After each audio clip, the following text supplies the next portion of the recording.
सुप्रभात विद्यार्थियों, आप सभी का हिंदी अध्ययनशाला में स्वागत है। विद्यार्थियों, पाठ एक भाषा और व्याकरण नामक पाठ के अंतर्गत यह भाग 3 यानी तीसरा वीडियो है, जिसमें से आज आप सभी व्याकरण के अंग व अभ्यास प्रश्नों के उत्तर समझेंगे। विद्यार्थियों, पाठ्य पुस्तक में कुछ भी नहीं लिखना है, चाहे जोड़ों का मिलान हो, चाहे खाली स्थान हो या सही गलत का निशान लगाना हो। किसी भी तरह का कोई भी निशान पाठ्य पुस्तक में ना तो लगाना है और ना ही लिखना है। पाठ्य पुस्तक को पढ़ना है और अभ्यास प्रश्नों के उत्तर आपको समझना है, यानी पाठ को पढ़ने के पश्चात अभ्यास प्रश्नों के उत्तर समझें और जानें। आइए देखते हैं। विद्यार्थियों, कल आपने पढ़ा था तो उसको पहले दोहराएंगे। पुनरावृत्ति। निम्न के बारे में सोचें। क्या है राष्ट्रभाषा, यानी राष्ट्रभाषा किसे कहते हैं? आप सभी सोचेंगे। और भारत की राष्ट्रभाषा क्या है? काफ़ी लोगों ने सोच लिया होगा और काफ़ी लोगों को मालूम भी होगा। आप में से कुछ लोगों को अभी तक भी नहीं मालूम। चलिए सुनिए। किसी भी देश में अधिक से अधिक लोगों द्वारा प्रयोग की जाने वाली भाषा या बोली जाने वाली भाषा राष्ट्रभाषा कहलाती है। और हिंदी हमारे देश की राष्ट्रभाषा है। फिर से समझेंगे विद्यार्थियों। किसी भी देश में अधिक से अधिक लोगों द्वारा प्रयोग की जाने वाली भाषा या बोली जाने वाली भाषा राष्ट्रभाषा कहलाती है। और हिंदी हमारे देश की राष्ट्रभाषा है। विद्यार्थियों, हिंदी दिवस कब मनाया जाता है और क्यों? आप सभी इस प्रश्न के उत्तर को सोचेंगे, क्योंकि पिछले दिन बताया भी गया था। तो विद्यार्थियों, 14 सितंबर 1949 यानी 14 सितंबर 1949 को संविधान सभा द्वारा हिंदी को भारत की राष्ट्रभाषा घोषित किया गया या राष्ट्रभाषा के रूप में अपनाया गया है। तभी से 14 सितंबर को हिंदी दिवस मनाया जाता है। तो आप सभी को मालूम हो गया होगा। चलिए आगे देखते हैं। बोली किसे कहते हैं? तो कल आपने पढ़ा था कि किसी विशेष क्षेत्र में बोली जाने वाली, यानी कि बोली किसे कहते हैं? तो भाषा का क्षेत्रीय रूप बोली कहलाता है। भाषा का क्षेत्रीय रूप बोली कहलाता है। विद्यार्थियों, बोली में किसी भी ग्रंथ की, किसी भी पुस्तक की रचना नहीं की जाती। भाषा में पुस्तकें लिखी जाती हैं, लेकिन बोली में कि कोई भी ग्रंथ नहीं लिखा गया है। तो बोली समझ गए होंगे कि भाषा का क्षेत्रीय रूप बोली कहलाता है। और जैसे अवधी, भोजपुरी, बुंदेली, ब्रज क्या हैं? बोली के उदाहरण के अंतर्गत अवधी, भोजपुरी, बुंदेली, ब्रज। तो हम सभी अवध के अंतर्गत आते हैं। अगला है विद्यार्थियों लिपि। लिपि किसे कहते हैं? तो आप सभी को मालूम होगा कि भाषा को लिखने के लिए कुछ निश्चित चिन्हों का प्रयोग किया जाता है, जिसे लिपि कहते हैं। भाषा को लिखने के लिए कुछ निश्चित चिन्हों का प्रयोग किया जाता है, जिसे लिपि कहते हैं।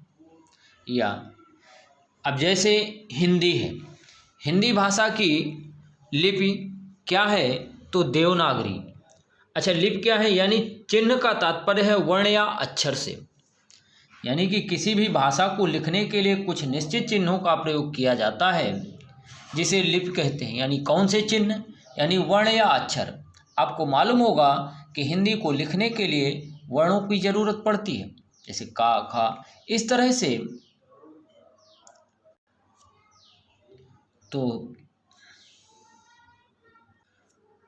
तो हिंदी भाषा की लिपि है देवनागरी। विद्यार्थियों, अंग्रेजी की लिपि रोमन है और उर्दू की लिपि, उर्दू भाषा की लिपि फारसी है, पंजाबी की गुरुमुखी तथा संस्कृत की लिपि देवनागरी है। अगला प्रश्न है विद्यार्थियों, व्याकरण की परिभाषा, यानी व्याकरण किसे कहते हैं? तो इस प्रश्न का उत्तर होगा, व्याकरण वह विद्या है जिसके द्वारा हम किसी भी भाषा को शुद्ध रूप में पढ़ना, लिखना और बोलना सीखते हैं। फिर से समझेंगे, व्याकरण वह विद्या है जिसके द्वारा हम किसी भी भाषा को शुद्ध रूप में पढ़ना, लिखना और बोलना सीखते हैं। व्याकरण के अंग, यानी व्याकरण के 4 अंग होते हैं: वर्ण विचार, शब्द विचार, वाक्य विचार और पद विचार। वर्ण विचार, शब्द विचार, वाक्य विचार, पद विचार। विद्यार्थियों, इनके बारे में, वर्ण विचार और शब्द विचार के बारे में अगले पाठों में पढ़ेंगे। महत्वपूर्ण बिंदु, आपने पाठ्यपुस्तक पढ़ा होगा तो वहाँ पर दिया गया है, भाषा शब्द संस्कृत के भाष शब्द से बना है। भाषा शब्द संस्कृत के भाष शब्द से बना है। भाष का अर्थ होता है बोलना। भाष का क्या अर्थ है? बोलना। बोलचाल के रूप में प्रयोग की जाने वाली भाषा बोली कहलाती है। यानी बोलचाल के रूप में प्रयोग की जाने वाली भाषा बोली कहलाती है, यानी कि भाषा का क्षेत्रीय रूप बोली कहलाता है। तो विद्यार्थियों, यहाँ पर आप देख रहे हैं अभ्यास प्रश्न हैं, निम्नलिखित प्रश्नों के उत्तर बताएं। तो आप सभी ने भी पाठ पढ़ा और समझा कि भाषा किसे कहते हैं। तो इस प्रश्न का उत्तर होगा कि भाषा वह साधन है जिसके द्वारा हम अपने भावों और विचारों को दूसरों तक पहुंचाते हैं और दूसरों के भावों और विचारों को स्वयं जानते हैं। हमने आपको उदाहरण के तौर पर बताया है कि मान लीजिए किसी को उर्दू आ रही है लेकिन हिंदी नहीं आ रही है, या किसी को फारसी आ रही है और हिंदी नहीं आ रही है। वह अपनी बातों को हमें बताना चाह रहा है, हम फारसी नहीं जानते, तो क्या हम उसके भाव और विचार समझ पाएंगे? नहीं। अब विद्यार्थियों, अब जिसे फारसी आ रही है उसे हिंदी नहीं आ रही और हम अपने भावों और विचारों को हिंदी में उससे बता रहे हैं, तो वह हमारे भावों और विचारों को नहीं समझ पाएगा। तो इस तरह से भाषा जो है, यानी भाषा के द्वारा हम अपने भावों और विचारों को दूसरों को बताते हैं और दूसरों के भावों और विचारों को स्वयं समझते हैं। बिना भाषा के हम किसी के भी भावों और विचारों को नहीं समझ सकते। इसलिए भाषा की जानकारी आवश्यक है। विद्यार्थियों, अगला प्रश्न है, लिपि किसे कहते हैं? लिपि किसे कहते हैं? तो अभी आपने पढ़ा था कि प्रत्येक भाषा को लिखने के लिए कुछ निश्चित चिन्हों का प्रयोग किया जाता है जिन्हें वर्ण या अक्षर कहते हैं। इसे ही लिपि कहते हैं। यानी कि प्रत्येक भाषा को लिखने के लिए कुछ निश्चित चिन्हों का प्रयोग किया जाता है जिसे लिपि कहते हैं। आगे है विद्यार्थियों, व्याकरण के कितने अंग होते हैं?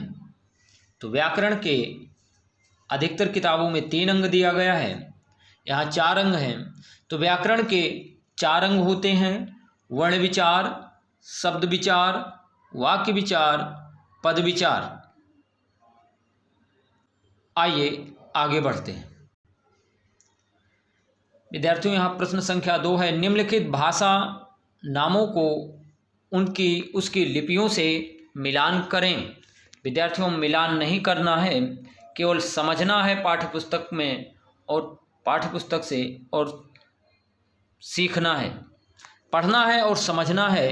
पेंसिल का कार्य ये पाठ्यपुस्तक में नहीं करना, ना तो कुछ लिखना है और ना ही मिलान करना है। तो हिंदी है, हिंदी की लिपि क्या है? तो आप सभी सोचेंगे,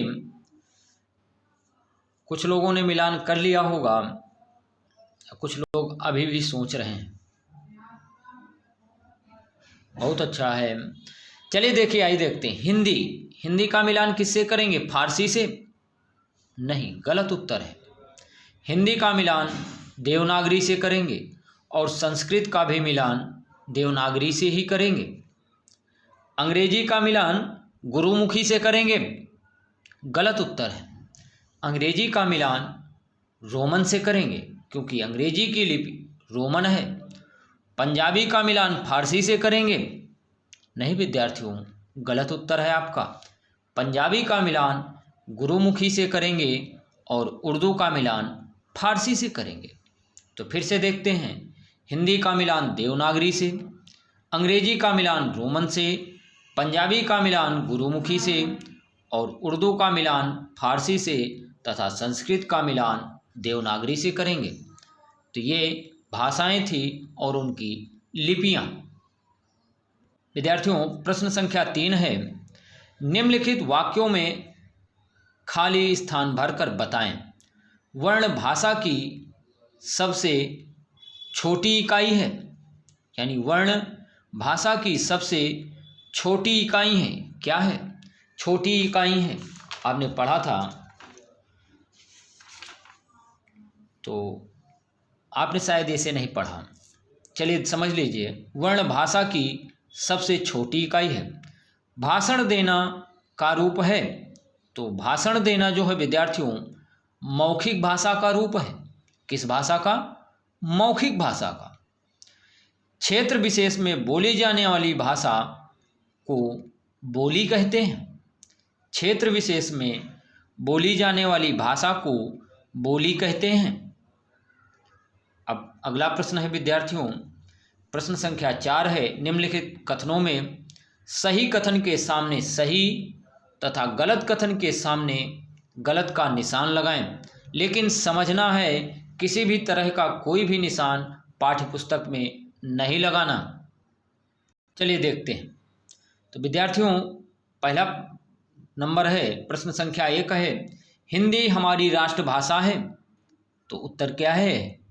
सत्य है, यानी सही है। वर्णों का सार्थक मेल वाक्य कहलाता है। वर्णों का सार्थक मेल वाक्य कहलाता है। विद्यार्थियों, गलत है। आपको मालूम होगा कि क और रा ये वर्ण हैं, और क और रा को, दोनों वर्णों को मिला दिया गया तो शब्द बन गया। क्या बना? कर। अब मान लीजिए अगला वर्ण है फ और ला, ये दोनों वर्ण हैं और फ और ला वर्णों को मिला दिया गया तो एक शब्द बन गया फल। तो वाणी वर्णों के सार्थक मेल को क्या कहते हैं? शब्द कहते हैं, और शब्दों के सार्थक मेल को वाक्य कहते हैं। तो वर्णों का सार्थक मेल वाक्य कहलाता है, यानी गलत है। वर्णों का सार्थक मेल शब्द कहलाता है। अगला प्रश्न है, व्याकरण भाषा के शुद्ध रूप का ज्ञान कराती है। व्याकरण भाषा के शुद्ध रूप का ज्ञान कराती है। तो क्या है? यह कथन सही है, यानी सत्य है। यह कथन सही है। तो विद्यार्थियों, आज का लेखन कार्य है, निम्नलिखित वाक्यों में सही के सामने सत्य व गलत के सामने असत्य लिखें। क्या है? आइए देखते हैं। का नंबर है, आप इस कार्य को अपनी अभ्यास पुस्तिका में करेंगे। आप सभी को मालूम होगा कि यह कार्य आप सभी को अभ्यास पुस्तिका में करना है।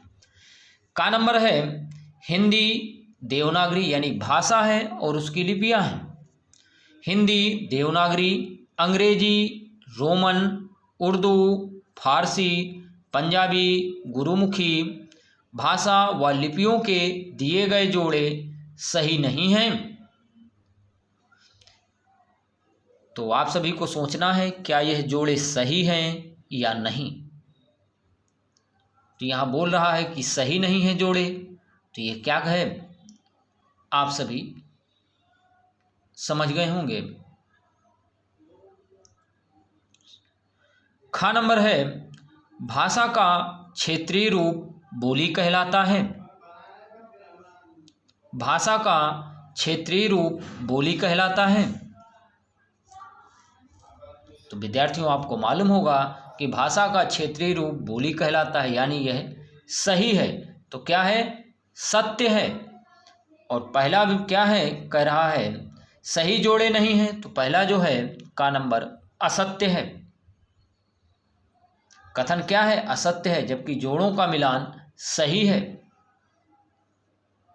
गा नंबर है भाषा शब्द संस्कृत के भास धातु से बना है। आपने अभी पढ़ा था, तो यह कथन कैसा है? सत्य है। और भास शब्द का अर्थ है बोलना। घा नंबर है देवनागरी। घा नंबर है विद्यार्थियों देवनागरी संस्कृत व हिंदी दोनों भाषाओं की लिपि है। देवनागरी संस्कृत व हिंदी दोनों भाषाओं की लिपि है। तो यह कथन भी सही है, यानी सत्य है। आप सभी समझ गए होंगे। तो विद्यार्थियों आज का कार्य केवल इतना ही है। धन्यवाद। बाय। फिर मिलेंगे।